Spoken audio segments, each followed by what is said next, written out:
très bien, je crois que je vais commencer. L'heure, il est 10 heures. Très bien, donc je vais prendre la suite de ce que j'avais raconté la semaine dernière. Et donc le sujet du cours d'aujourd'hui, c'est de prouver donc l'astuce de Zarine pour les surfaces K3. Donc je vais donner un énoncé précis. Mais donc la semaine dernière, j'ai expliqué ce qu'était l'astuce de Zarine pour les variétés abéliennes, donc étant donné une variété abélienne sur un corps. Une certaine puissance de A et de sa duale est toujours principalement polarisée. Donc, peut-être une autre façon de le formuler, peut-être que ce n'est pas très, très important que la polarisation soit de degré 1, mais en tout cas, une certaine puissance vit dans une famille limitée, et paramétrée par une famille limitée. Donc ce que je veux montrer aujourd'hui, c'est que si on part cette fois-ci d'une surface K3, on peut construire une variété auxiliaire que je passerai un certain temps à décrire, qui elle aussi vit sous des hypothèses assez générales, donc j'expliquerai les points techniques en temps voulu, vit dans une famille limitée au moins à équivalence birationnelle près. Donc c'est pas extraordinairement important pour nous que ce soit birationnel ou pas. De toute façon, il faut bien penser que tout ce qu'on fait, toute la géométrie des variétés abéliennes ne voit pas du tout d'équivalence birationnelle pour des raisons un peu basiques, vu que le fibré canonique et le fibré tangent étant trivial, il va pas se passer grand-chose. Donc évidemment, dès qu'on passe à des résultats une géométrie un peu plus compliquée, je pense qu'il est tout à fait, qu'il est sans espoir d'avoir des résultats aussi simples, disons. Donc voilà. Alors, avant, j'avais fini le cours précédent, en parlant un petit peu de la conjecture de Tate pour les surfaces K3. Je reviendrai encore une fois quand j'aurai besoin de choses sur les surfaces K3 très précises, j'en parlerai. Mais peut-être qu'il est intéressant juste maintenant d'expliquer quelle est la preuve, alors qui est pas, je ne vais pas dire classique, mais il y a au moins une preuve classique dans le cas des corps de nombre et une preuve récente dans le cas des corps finis, mais quelles étaient les approches relativement classiques de la conjecture de Tate pour les surfaces K3. Donc, approche,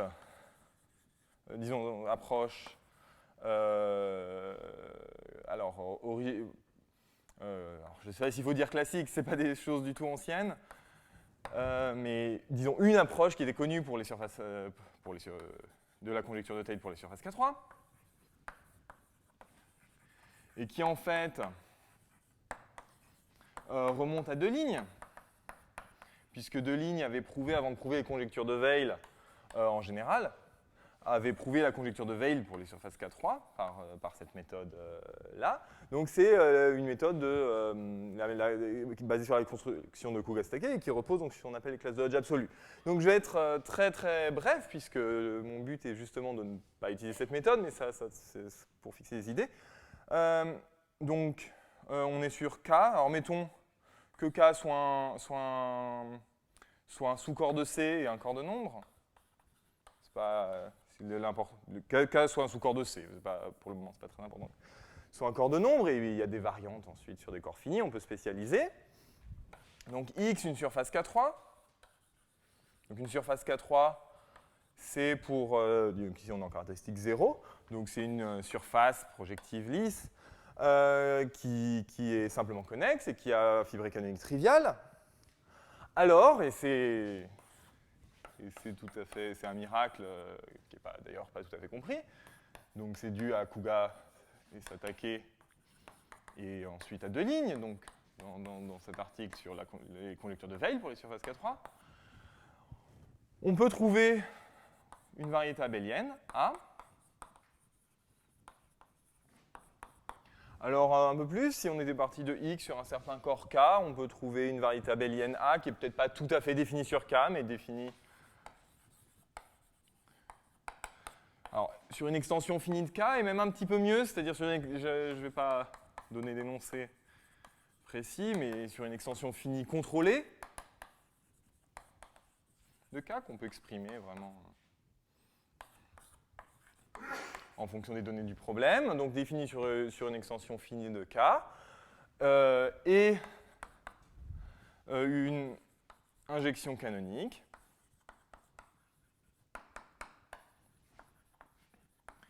de la cohomologie de X, donc H de X, donc peut-être la partie intéressante de la cohomologie de X, donc la partie primitive, l'orthogonale de la polarisation, donc ma sur SQ3 ici vient avec une polarisation par hypothèse. Donc ça s'injecte dans les endomorphismes du H1 de A. Donc il y a un petit abus de notation ici, évidemment, tout est sur un sous-corps de C, donc quand j'écris la cohomologie des coefficients dans Z, c'est après changement de base à C, c'est la cohomologie de la variété différentielle, si vous voulez. Donc voilà, on peut trouver une injection canonique. Alors évidemment, il y a beaucoup de choses à faire dans ce mot canonique. Le point ici, qui est une théorie que je ne vais pas du tout développer, c'est que cette injection est compatible à toutes les structures motiviques qu'on connaisse. C'est-à-dire que c'est une injection de structure de Hodge. Donc ces deux objets sont munis de structure de Hodge. C'est une injection de structure de Hodge. Donc,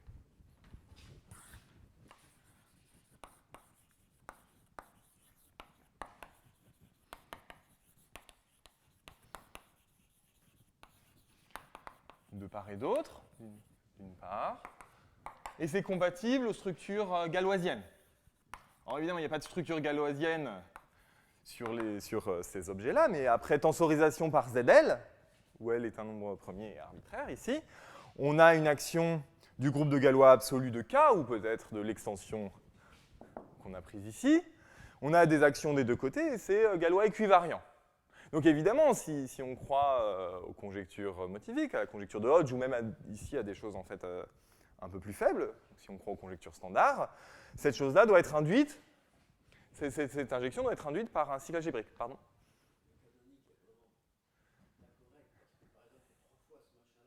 Tout à fait. Donc on dispose d'une injection. Comme j'ai écrit compatible, effectivement, je peux garder.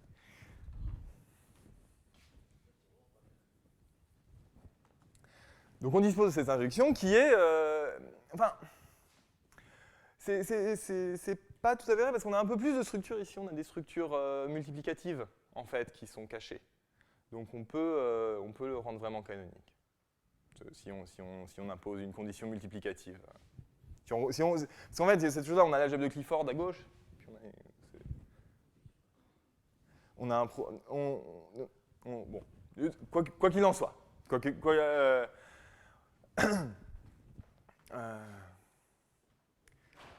Donc, enfin, on a un produit d'intersection quand même. On a un petit peu plus. C'est ça que je veux dire, on peut vraiment faire quelque chose qui est canonique au sens suivant. Quoi qu'il en soit, c'est compatible aux structures de Hodge et galoisiennes, c'est motifique au sens des motifs pour les classes de Hodge absolues, par exemple.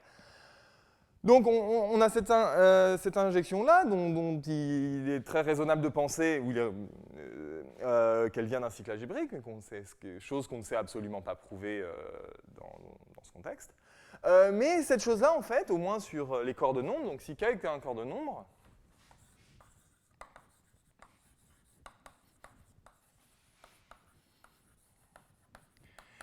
c'est seul fait ci-dessus, avec le théorème de Faltings, bien sûr, c'est suffisant pour en déduire la conjecture de Tate pour X. Pour prouver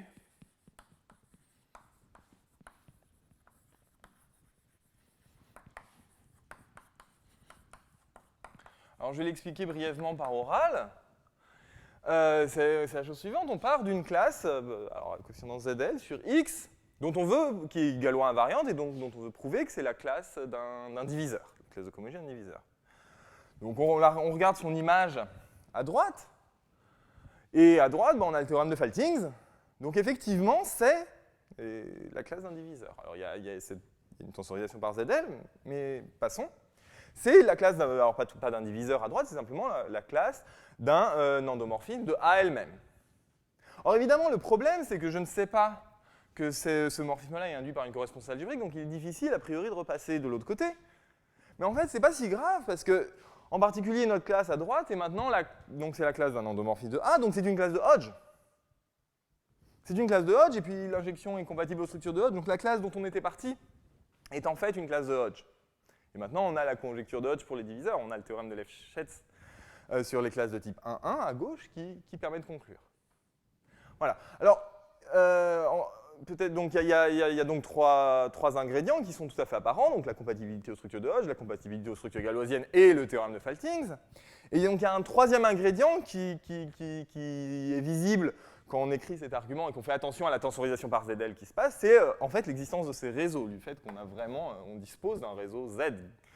Donc on peut identifier non seulement les classes de ZL, de combinaison ZL à coefficient ZL de diviseurs, mais même les diviseurs eux-mêmes. Et alors, donc ça donne le résultat sur les corps de nombres, et puis la stratégie sur les corps finis, une stratégie sur les corps finis, c'est d'exploiter au maximum la spécialisation de cette injection et d'essayer d'en tirer quelque chose. Et le problème qui apparaît, c'est justement que le réseau entier, quand on spécialise, quand on regarde pour des variétés sur des corps finis, on ne l'a plus du tout, on n'a aucun analogue, et c'est ça qu'il faut contourner. Mais c'est le point, donc disons, c'est un point essentiel dans l'épreuve qui était due à Molik et que j'avais continué, et de Madapoussi-Pera, qui était en fait de se ramener à prouver des choses assez précises sur le motif de droite, sur les variétés abéliennes, pour arriver à rigidifier suffisamment la situation pour en déduire des choses à gauche. Voilà, donc c'est un certain nombre de preuves. C'est l'argument d'un certain nombre de preuves, qui après, il reste vraiment du travail sur les corps finis, mais c'est ce qu'on savait faire avant. Donc ce que je veux donner maintenant, c'est une preuve qui ne repose pas là-dessus.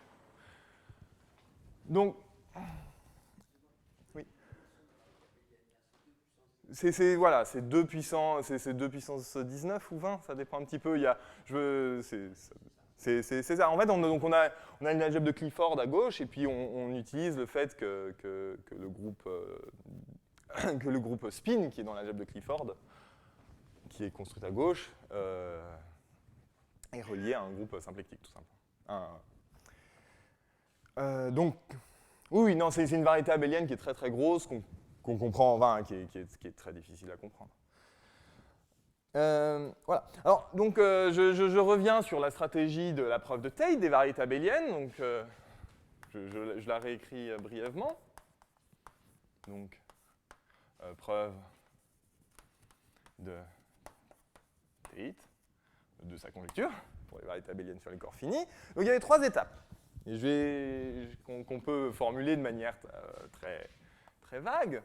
Donc, la première étape, donc on est sur un corps fini.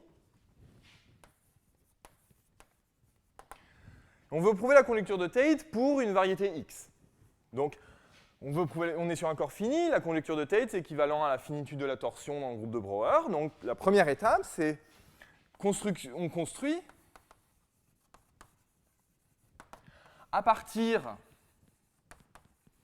d'une classe, disons, dans la torsion dans le groupe de Brouwer, ou donc une classe de torsion, une variété auxiliaire.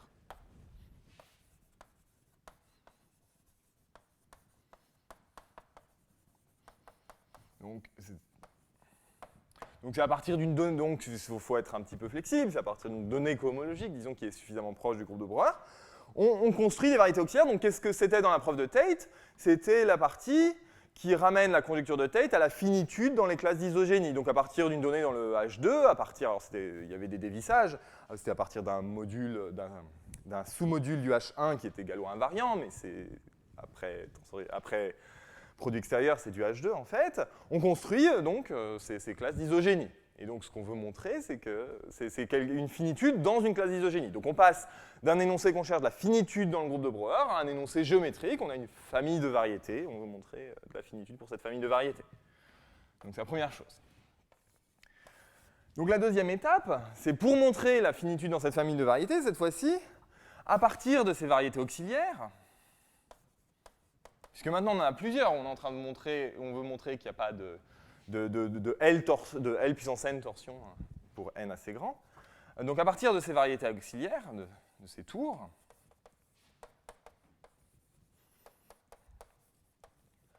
on construit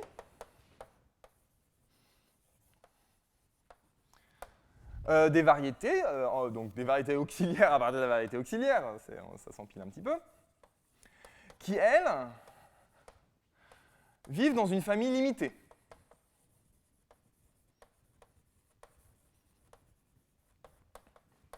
Donc c'est l'astuce de Zarine.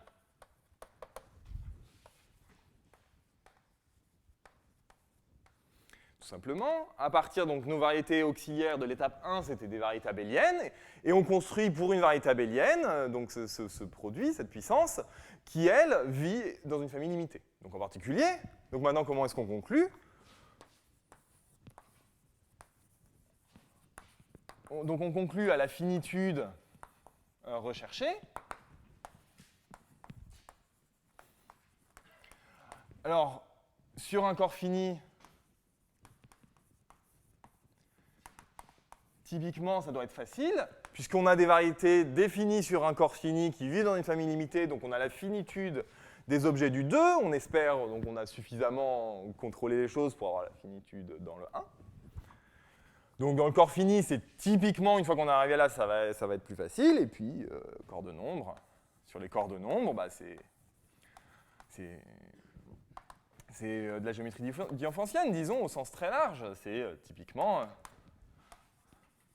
ce que fait Faltings en démontrant la finitude de certaines familles de points rationnels sur l'espace de modules de variété abélienne. Donc on conclut d'abord à la finitude des variétés qui apparaissaient dans 2, puis de celles qui apparaissaient dans 1, puis de la finitude du groupe de Brouwer. Donc évidemment, il faut avoir contrôlé les choses à chaque étape. Alors peut-être une remarque, c'est qu'en fait, ce qui est très agréable dans cette preuve de Tate, c'est que l'arithmétique et le fait qu'on travaille, donc c'est la conjecture de Tate, on est sur un corps de type fini sur son corps premier, elle est extrêmement isolée, elle n'apparaît que dans le point 3 en fait. Donc 1 et 2 dépendent peu, alors, même pas du tout dans le cas de Tate, du corps de base. Donc c'est vraiment de la géométrie. Il faut évidemment faire attention à ce qu'on n'ait pas besoin d'un corps algébriquement clos, mais on n'a pas besoin de propriétés spécifiques du corps de base. Et l'arithmétique est vraiment isolée dans le point 3. C'est ça qui est agréable. Et donc, l'autre chose qui est agréable, c'est que si je vous formule de manière aussi vague, il n'y a rien de spécial aux variétés abéliennes. Il faut juste savoir quoi mettre dans ces variétés auxiliaires, évidemment. Donc, si on part d'une variété x au hasard, on ne va pas prendre x croix x puissance 4, c'est pas quelque chose de très intéressant, évidemment. Et donc, ce que je veux expliquer aujourd'hui,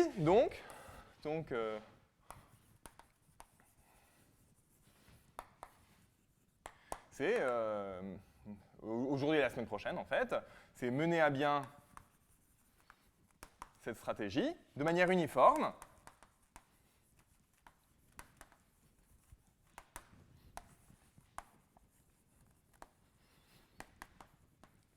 Donc uniforme pour les surfaces.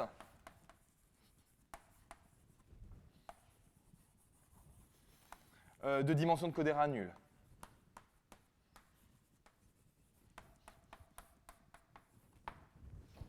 Donc là, je fais référence à la classification des surfaces. Donc les surfaces viennent avec une dimension de Codera qui contrôle la croissance du nombre de sections des puissances du fibré canonique. Donc il faut se rendre compte qu'on a, la classification des surfaces, elle commence par classifier suivant la dimension de Codera. On a la dimension de Codera strictement négative, moins infinie, donc ce qui correspond à des surfaces qui en fait sont uniréglées, donc qui ne sont pas du tout intéressantes pour le genre de problème qui nous occupe. En fait, on a fibré, on est en P1 au-dessus d'une courbe, donc la cohomologie de cette chose-là est très bien comprise, évidemment. Ensuite, on a la dimension de Codera 0, j'en parle dans une minute, et puis on a 1 et 2, qui sont donc la dimension de Codera 0, c'est H0 de x kx puissance n est borné. En fonction de n, bien sûr. Alors évidemment, donc on a des résultats de classification très précis, donc en fait on sait très bien quelles sont donc les surfaces minimales dont la dimension de Codera est nulle. En fait, il n'y a pas beaucoup de cas, essentiellement, si au moins si je m'intéresse seulement à ces questions, tout se ramène au cas des surfaces K3, et quitte à prendre des revêtements finis, disons, on a les surfaces K3 et les surfaces abéliennes. Donc évidemment, comme on connaît déjà le cas des surfaces abéliennes sur les corps finis par Tate, il reste que le cas des surfaces K3. Mais ce que je voudrais expliquer, c'est qu'on peut faire les choses de manière raisonnablement uniforme là-dessus. Donc il faut se rendre compte, c'est ce que je disais la date dernière fois, qu'en dimension de Codera strictement positive, par contre, on a extrêmement peu d'exemples. Ce qui n'est pas, une preuve de quoi que ce soit, mais on a vraiment très très peu d'exemples, à ma connaissance. Donc je voudrais juste faire le lien avec les remarques que je faisais la fois dernière. Donc il faut se rendre compte qu'à très peu de choses près, on connaît en fait la conjecture de Tate pour les diviseurs sur les variétés dont la première classe de Chern est nulle, en caractéristique 0 sur les coordonnées. On connaît presque ça, donc j'ai expliqué qu'il y avait un petit trou dans les variétés symplectiques holomorphes dont le nombre de bêtis serait 3. Le deuxième nombre de bêtis serait 3, donc il y a un petit trou qui n'est pas forcément absolument difficile. Donc ça reste un petit peu dans cet esprit-là. Il serait évidemment tout à fait intéressant d'avoir une preuve le long de ces lignes. Donc peut-être un petit mot, donc j'ai beaucoup parlé d'espèces de modules de faisceaux, ça va être l'outil technique essentiel, et c'est pour ça que je vous parle que de surface aujourd'hui.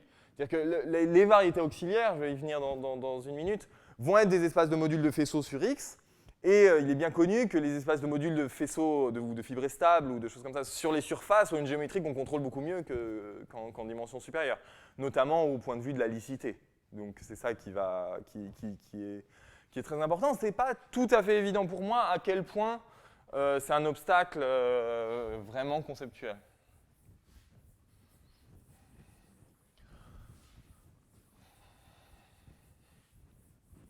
Alors je voudrais expliquer ça. En fait, alors, je devrais être peut-être, j'ai donné un énoncé peut-être un petit peu optimiste. Au moins, je voudrais au moins que la caractéristique de K soit 5, soit supérieure ou égale à 5. Alors, le vrai obstacle est en caractéristique 2. Il y a des choses... il y a des choses qu'on ne sait pas faire. Je vais avoir des restrictions un petit peu supplémentaires sur la surface 4 en caractéristique 2. Je préfère me mettre en caractéristique 5 pour avoir des outils un peu plus agréables que je vais faire de mon mieux pour cacher aujourd'hui en fait. La caractéristique 3 n'est sans doute pas un problème essentiel. La caractéristique 2 c'est un peu différent. Bon alors très bien, je vais reprendre cette stratégie-là. Alors, qu'est-ce que ça, donc je vais essayer d'expliquer ça pour les surfaces de dimension de Codera nulle. Alors, pour l'agrément de l'exposé, disons, pour pas avoir pour simplifier certains arguments, je vais traiter seulement le cas des surfaces K3. Donc, X, une surface K3.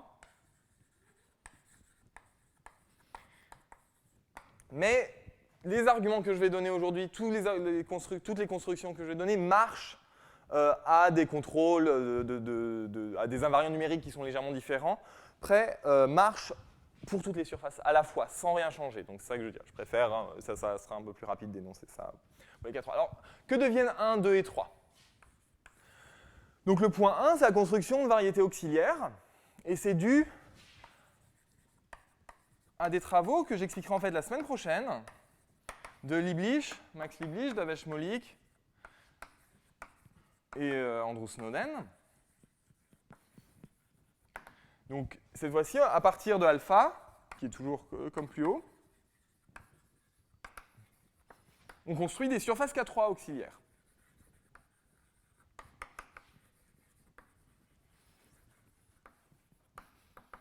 Qui sont donc en un certain sens isogènes à notre surface K3 de départ, enfin, qui sont même en un sens tout à fait précis, qui sont isogènes à notre surface K3 de départ. Donc ça c'est à la fois, c'est un très beau résultat qui a été démontré donc juste avant que les progrès sur la conjecture de Tate pour les surfaces K3, les énoncés précis, qui est en un certain sens, pas tout à fait inattendu, c'est-à-dire qu'une surface K3, on sait que c'est très proche d'une surface abélienne, on sait qu'il y a une bonne théorie d'isogénie et de choses comme ça. Je voudrais... Donc une isogénie de surface K3, c'est simplement une correspondance qui induirait un isomorphisme sur le H2 à coefficient rationnel, disons sur C. C'est pas très très clair quelle est la définition d'une isogénie. Donc on a une bonne théorie d'isogénie, et je décrirai ce point en détail donc la semaine prochaine. Donc d'une certaine manière, c'est pas extrêmement surprenant, mais en fait, stratégiquement, c'est tout à fait nouveau, et tout simplement parce que ça ne passe pas par la réduction usuelle dans ce genre d'objet, qui est la réduction qui apparaît déjà, donc qui est celle qui apparaît dans Lefschetz, et qui est celle qu'on utilise pour les conjectures de Weil, qui est de commencer par une surface, prendre un pinceau de Lefschetz, regarder le schéma abélien induit par ça, et travailler, dévisser le groupe de Brouwer à partir de cette géométrie-là. Ce qui est très mauvais dès qu'on a des pinceaux de courbes de genre plus grand que 1, puisqu'on était parti d'une surface pour avoir une géométrie sur laquelle on peut mettre la main. Évidemment, quand on passe à un schéma abélien, le schéma abélien a une dimension beaucoup plus grande et pas forcément contrôlée. Donc ici, on utilise une réduction qui est beaucoup plus, qui reste beaucoup plus terre à terre, qui reste beaucoup plus proche de la géométrie, qui ne détruit pas la géométrie de l'objet dont on était parti.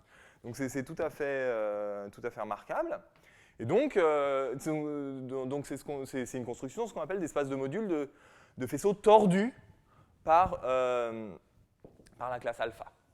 J'expliquerai ça, c'est plus facile. Aujourd'hui, je voudrais parler d'espace de modules de faisceaux non tordus, donc ce sera plus facile de décrire le point 1 une fois que j'aurai expliqué le cas non tordu. Donc ça, c'est le point 1.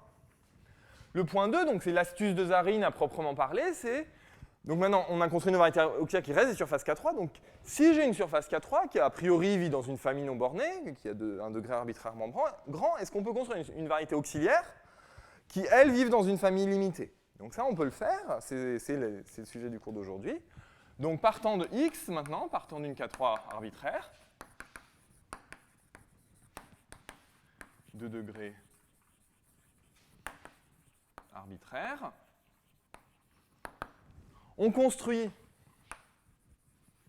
un espace de modules de faisceaux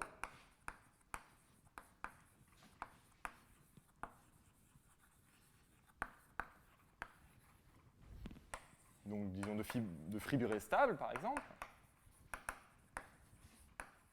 donc une K3X, stable sur X, disons de dimension 4 par exemple, pas essentiel, on peut choisir la dimension, on a un peu plus de place, que ce soit pas une surface, et qui est birationnellement borné.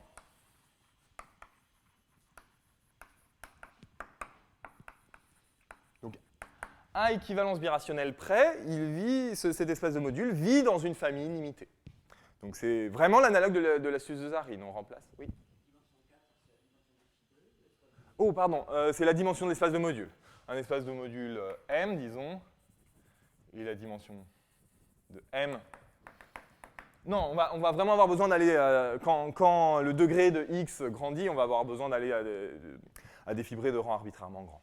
Ça, on ne peut pas borner ça. Dimension 4. Enfin, ça dépend un petit peu. On ne demande pas à borner ça. Ce qu'on veut, c'est borner, en fait, on veut vraiment juste borner M. Et évidemment, il y a un contrôle suffisant, c'est-à-dire si on connaît M, on connaît X de manière raisonnable, disons. Et puis, 3, on conclut comme même conclusion. Si on est sur un corps fini, en fait, M à équivalence birationnelle près ne peut prendre qu'un nombre fini de valeurs, et puis on aura suffisamment contrôlé tous les paramètres pour arriver à la finitude du groupe de Brouwer. Et donc, encore une fois, je formule cette chose-là de la sorte, parce qu'en fait, il n'est pas... donc, je vous ai dit, cette chose-là marche déjà pour les surfaces dimension de Codera 0, donc on peut faire exactement le même procédé, c'est-à-dire à partir de alpha, construire un espace de module de fibré tordu sur X, quelque X de dimension de Codera 0 arbitraire, puis construire ces espaces de modules, puis conclure. Donc ça, c'est vraiment, en fait, le fait qu'on soit sur une K3 n'est pas du tout important.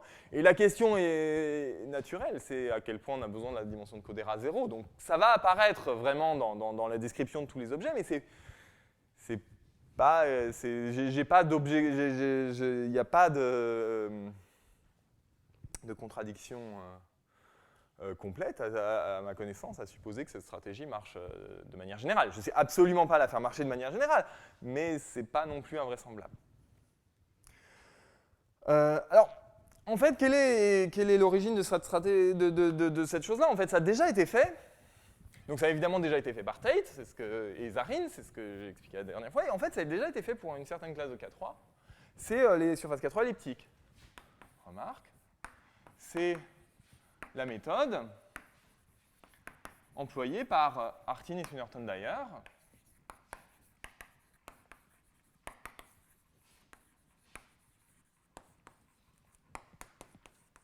Donc c'est un article de 1973, pour les surfaces K3 elliptiques.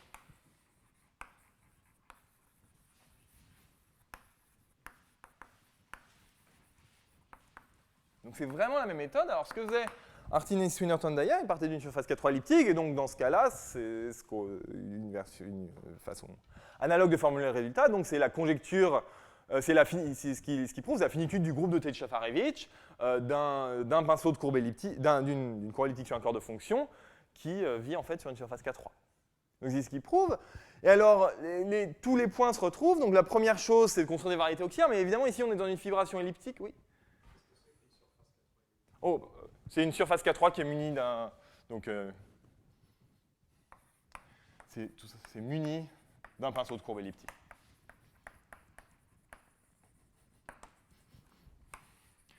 Donc, autrement dit, on part d'une courbe elliptique sur FQ de T, on compactifie ça en une surface au-dessus de P1 et on demande que ce soit une surface K3.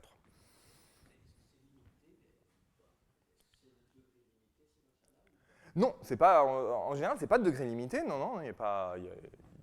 Donc il n'y a pas du tout de raison. Mais justement, ce que font Artin et Swinnerton-Dyer, c'est qu'ils partent d'une surface K3 elliptique, et puis comment est-ce qu'on comprend le groupe de Brouwer dans ce cas-là? C'est tout simplement des torseurs sous la fibration jacobienne. Donc c'est pour ça que c'est directement équivalent à la finitude du groupe de Tate-Shafarevich.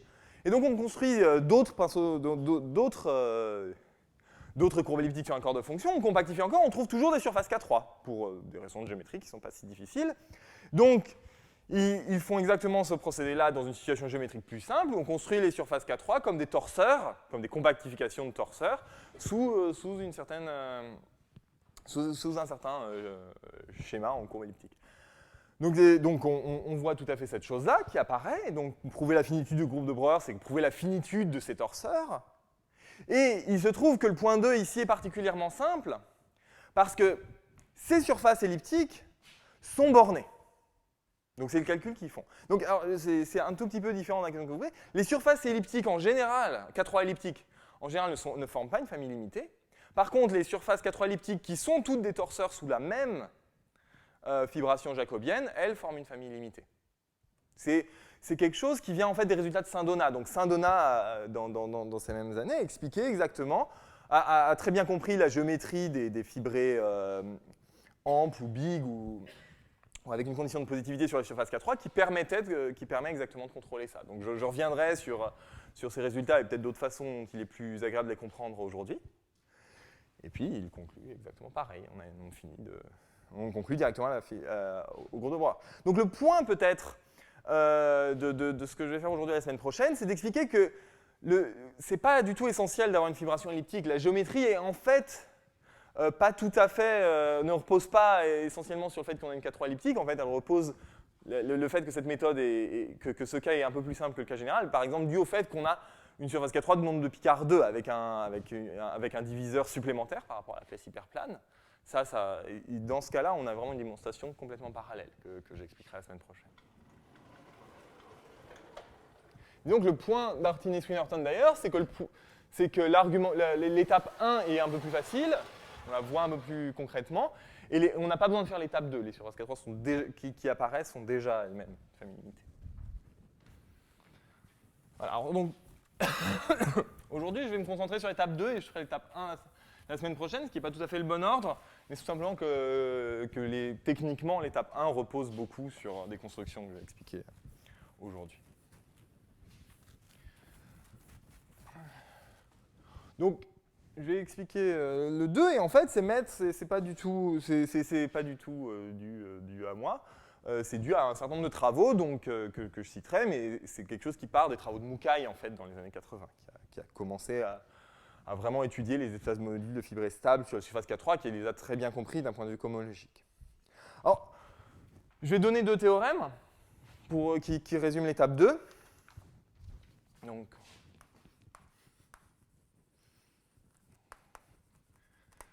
je fais le 2. Et donc, ces 2 théorèmes. Le théorème 1, c'est le suivant. Donc, on fixe un degré strictement positif. Alors, je vais avoir un énoncé un petit peu technique que j'essaierai d'expliquer dans une minute. Donc, on peut trouver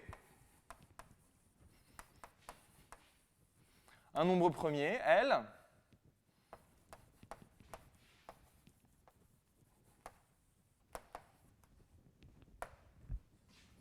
mais même éventuellement premier à la caractéristique, si on est en caractéristique 0, la caractéristique du corps de base.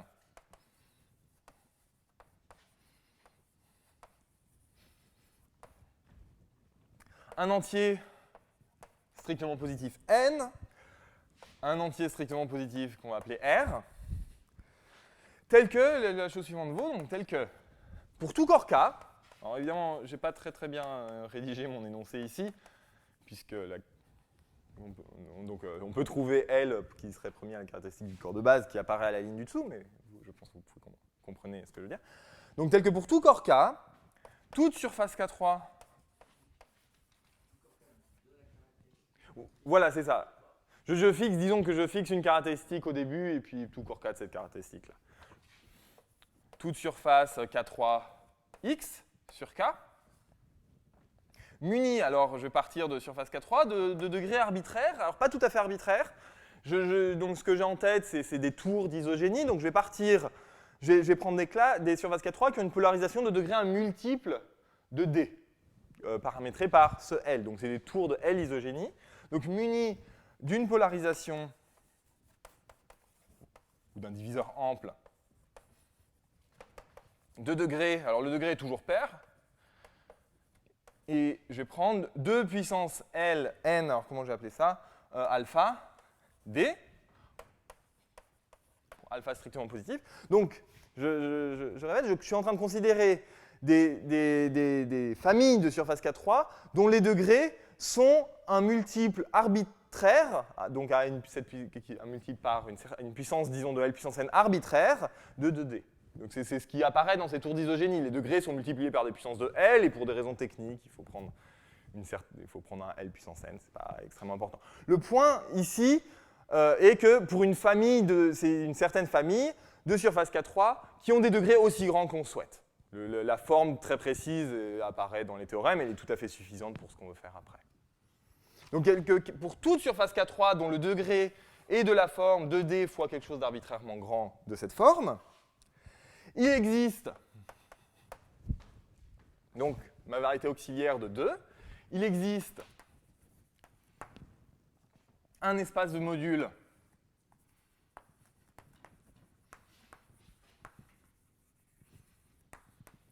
qui est donc un espace de module de fibré stable. Je ne précise pas ces caractéristiques numériques de fibré stable sur X, que je vais appeler M, qui est projectif. Bon, enfin, donc projectif au sens, donc ce que je suis en train de dire, c'est que la stabilité et la semi-stabilité coïncident dans ce cas-là, et lisse, de dimension 4. Alors, encore une fois, le point est que sa dimension est bornée, muni d'un fibré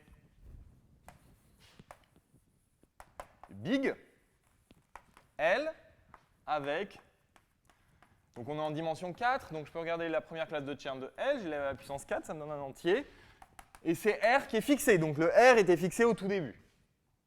Alors, c'est un énoncé qui est un peu long comme ça, mais le point est donc que j'ai une famille de surface K3 de degrés arbitrairement grands, je peux construire associé à cette famille, une famille d'objets M qui sont des objets projectifs lisses de dimension 4. Alors il se trouve que ce sont des espaces de modules de fibré stable sur X, donc ils voient la géométrie de X.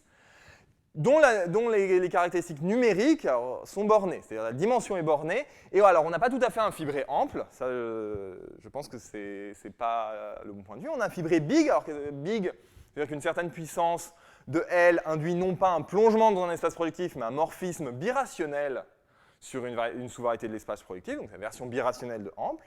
Donc un fibré big dont l'auto-intersection maximale est bornée. Donc c'est ce qu'on peut faire. Donc le R dépend de D, mais il ne dépend pas de la puissance de L qui est ici. Donc ça, c'est le premier théorème. Et le deuxième résultat, c'est que ces objets M ici vivent dans une famille birationnellement bornée, ce qui est absolument, ce qui est pas trivial ici. Donc, alors,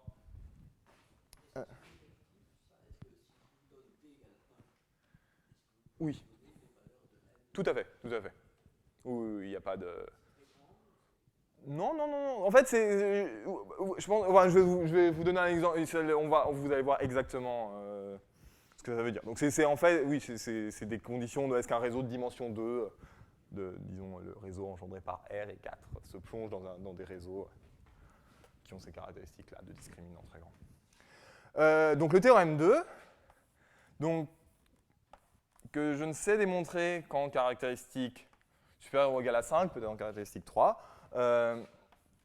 les M ci-dessus, donc exact, alors bon, je vais parler un moment de ce que veut dire ci-dessus, sont birationnellement bornés.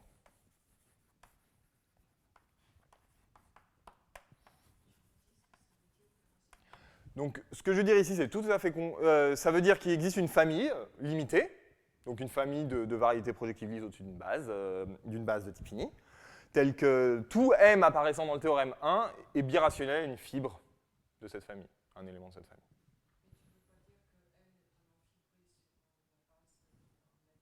Alors, M, ça va être une des fibres de la base. En fait, ce que je veux dire concrètement ici, c'est que quitte à changer la paire ML par un modèle birationnel, il existe un multiple effectif de L qui induisent un morphisme birationnel sur une sous-variété d'un espace projectif de dimension effective de degré borné. En fait, c'est un petit peu mieux, parce qu'en fait, c'est fibre à fibre. En fait, il y a des questions de modèle birationnel qui rendent les choses un peu compliquées d'avoir un énoncé un peu plus propre. C'est ces conjectures de finitude des modèles birationnels qui nous embêtent un petit peu pour ces variétés-là. Donc on s'y attend en caractéristique 0, en caractéristique P, c'est un peu délicat. Alors, pourquoi c'est pas un très bel énoncé, le théorème 2, tout simplement parce que je dis les M ci-dessus, j'ai soigneusement pas fait un résultat un peu général. Alors, c'est la chose suivante. Sur C, si j'étais en caractéristique 0, sur C, on connaît très bien la géométrie de ces M, donc j'en avais parlé la semaine dernière, ce sont des variétés symplectiques holomorphes. Et je pourrais tout à fait donner un énoncé pour ces variétés symplectiques holomorphes. En caractéristique P, je ne sais plus si je l'avais dit la semaine dernière, il n'est pas très clair de savoir à quelle famille, qu'est-ce que c'est la famille des variétés symplectiques holomorphes en caractéristique P. Il y a des problèmes techniques. Alors je pense que Langer et Zink ont des résultats dessus pour comprendre un petit peu la géométrie. Ce qui manque pour avoir un énoncé confortable ci-dessous, c'est une classe de variétés qui inclut évidemment ces M et qui se comporte comme les surfaces K3, c'est-à-dire Deligne a démontré en caractéristique P que les surfaces K3 se relèvent en caractéristique 0 et ont même un espace de déformation qui est formellement lisse. C'est pas évident de savoir quelle est la condition qu'il faut mettre pour que ça se passe bien ici. Donc celle-là, tout va bien, tout simplement parce qu'elles viennent d'une surface K3 pour lesquelles on a une très bonne théorie des déformations. En général, c'est pas très clair. Donc voilà, c'est pour ça qu'il y a le problème ci-dessus. Et puis, bon, j'expliquerai très brièvement ce que vient faire la caractéristique de K. Donc, en fait, au moins, ce que je peux dire tout de suite, c'est que ce genre d'effectivité, en caractéristique 0, le prototype, c'est le grand théorème de Matsusaka, qui, à partir d'un fibré ample, donne une famille limitée, si on sait borner la numérologie. Donc, il y a des versions du Hakolar dans les cas qui nous intéressent. Il faut travailler un petit peu. En caractéristique P, ça devient tout de suite très difficile parce qu'on n'a pas ces théorèmes géométriques de base, donc il faut faire un peu plus... On est un peu gêné à ce niveau-là. Donc, c'est ce que je vais démontrer dans la grosseur qui me reste. C'est le 1 et le 2. Alors, je vais montrer, ou plutôt expliquer quels sont les ingrédients. Donc, il y a beaucoup d'ingrédients. Alors, la remarque que je veux faire, c'est que le théorème 1 provient directement de son analogue complexe. En fait, pour démontrer le théorème 1, il suffit de le démontrer sur C. Tout simplement, c'est le théorème de deux lignes que je mentionnais tout à l'heure. Les surfaces K3 se relèvent en caractéristique 0. Donc, elles se relèvent même quand elles se relèvent avec un certain nombre de fibres en droite, etc. C'est assez facile. On a une théorie de la déformation qu'on contrôle bien. Et le théorème 1 est assez insensible à la spécialisation, par contre. Donc, une fois qu'on sait que les espaces de modules, disons, sont projectives lisses, ce qu'il faut démontrer, y compris en caractéristique P, mais ce qui n'est pas problématique, le degré des fibrés est constant lors de la spécialisation, et un fibré big se spécialise sur un fibré big. Donc, ce n'est pas problématique de démontrer ça sur C.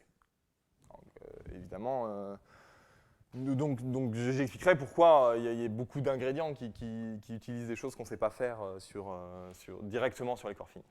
Donc, comme je disais, le deuxième point, c'est pas stable par spécialisation, sinon on saurait démontrer le grand théorème si on saurait démontrer beaucoup de choses. Et donc, j'expliquerai. Ben, en fait, la licité, c'est important si tu veux prouver des choses. Par exemple, donc la première chose, donc, évidemment, la chose qui manque pour passer du théorème 1 au théorème 2, mettons sur C, c'est qu'elle soit big et F. C'est la première chose qu'on veut faire. Et donc pour ça, qu'est-ce qu'on fait? On part de X, on part de M, pardon, et on applique le programme du modèle minimal. Mais donc pour ça, il faut avoir une condition sur les singularités de M, sinon on est embêté. C'est pas forcément tout à fait essentiel, mais il faut un petit quelque chose, disons. C'est plus agréable, disons. C'est un peu plus rassurant. Il faut au moins que les choses soient réduites. Enfin, il faut quand même un certain nombre de choses.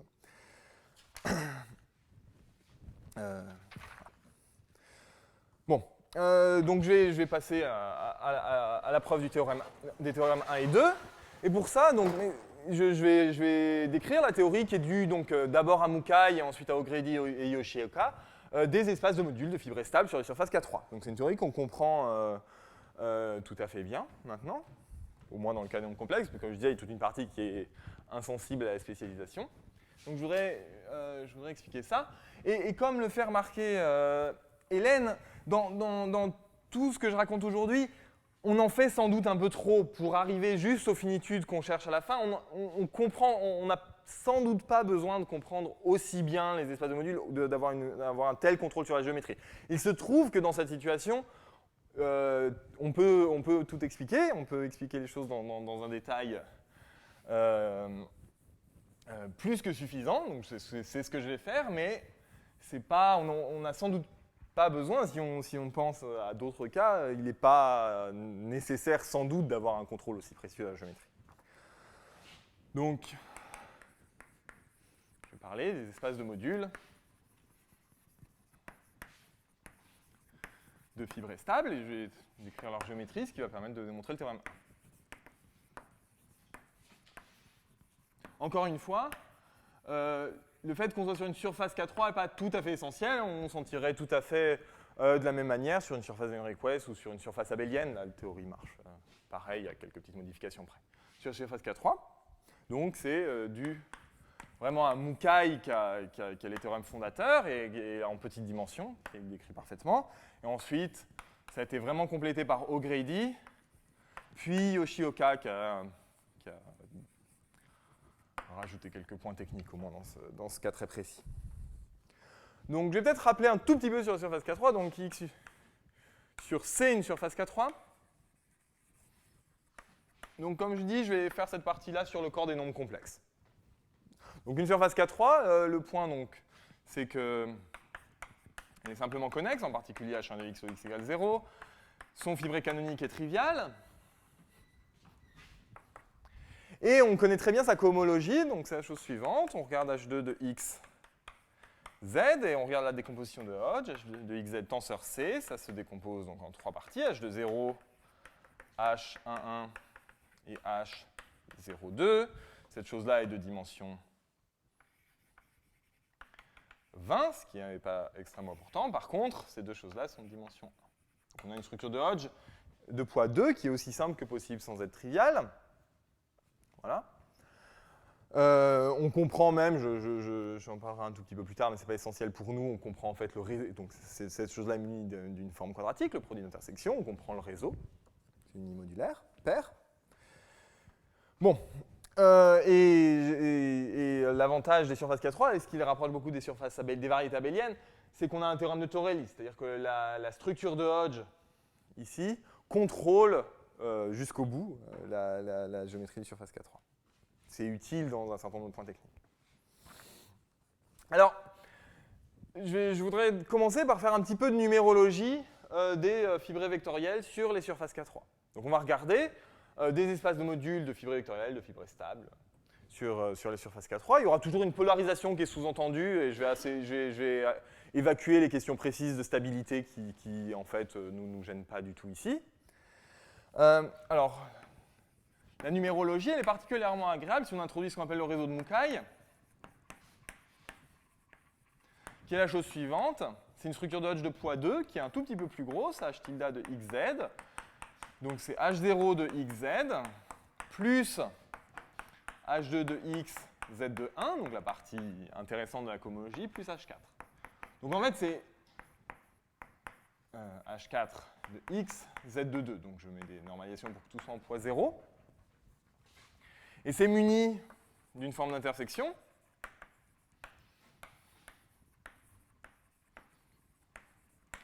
qui est simplement, donc qui est l'intersection usuelle en fait, mais qui rajoute H0 et H4 comme un plan projectif. Donc disons A, B, C fois A', B', C', donc c'est BB', donc les deux vivent dans le H2, il y a vraiment une forme d'intersection, et moins A'C moins AC'. Donc on a juste rajouté un plan projectif donc, au réseau. Donc c'est muni évidemment de cette forme d'intersection, et c'est muni évidemment d'une structure de Hodge, muni de la structure de Hodge naturelle.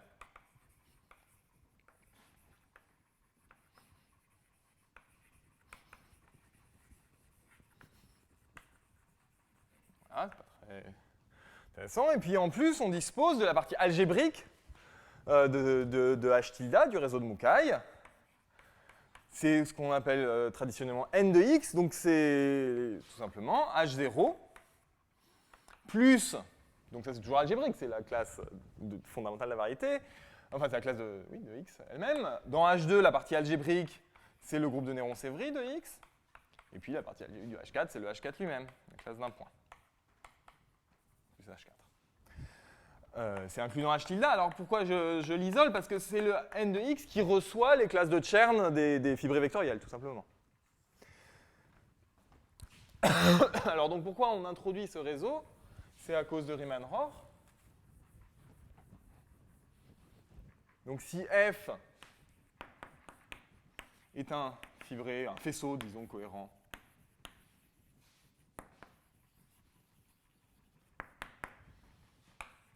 sur X, son vecteur de Mukai,